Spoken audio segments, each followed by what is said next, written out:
my name is Demi and today I'm going to explain you something about a framework for ethical reasoning.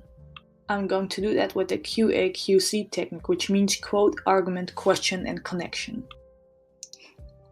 I did use the following quote of the article, and they are questioning the following questions. Am I comfortable with the likely consequences of this action? Am I meeting my duties and respecting others' rights? Am I respecting the community and its norms? Am I meeting my commitments and my company's commitments? To answer this question, you have to test your proposed action and you have to do the following. You have to identify affected parties and the likely consequences of an action, and you have to assess whether you, as an individual, are comfortable with these consequences. This test requires you to identify your responsibilities to others and to commit to fulfill them. Across different industries and cultures, there have been 8 basic moral principles that are accepted standard for duties that can be taken into account. The fiduciary principle, act in the best interest of the company and its investor; property principle, respect property; reliability principle, keep promises, agreements, and contracts.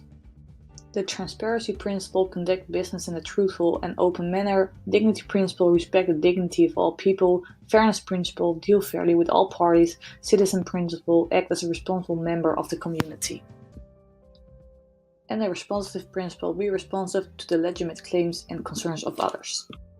Because communities differ, it's difficult to provide a one-size-fits-all approach to respecting the value of community, but we can outline 3 levels of analysis involved in respecting the value of the community. The first one is a communitarian approach. The second one is that you have to consider the impact of your action on the vitality of the community, and you have to respect relevant difference across communities. The last question to make an ethical decision is, am I meeting my commitments and my company's commitments? You have to interpret general statements, you have to discover new principles, you have to rank commitments, and you have trading off one moral good for another. So a few questions that I have is, as a consultant you have a short period of time for a project, so what would be your advice and on how long the maximum is to discuss a moral decision making? And you also have to deal with a lot of different parties, so how can you deal with the disappointments of the parties? So to make a connection to the real life, I of course choose ING. ING has recently been in the news about ethics. Maybe you recognize the following news head. If ING really wants to tackle the trust and the internal culture, concrete actions are needed. They have to prioritize the ethics.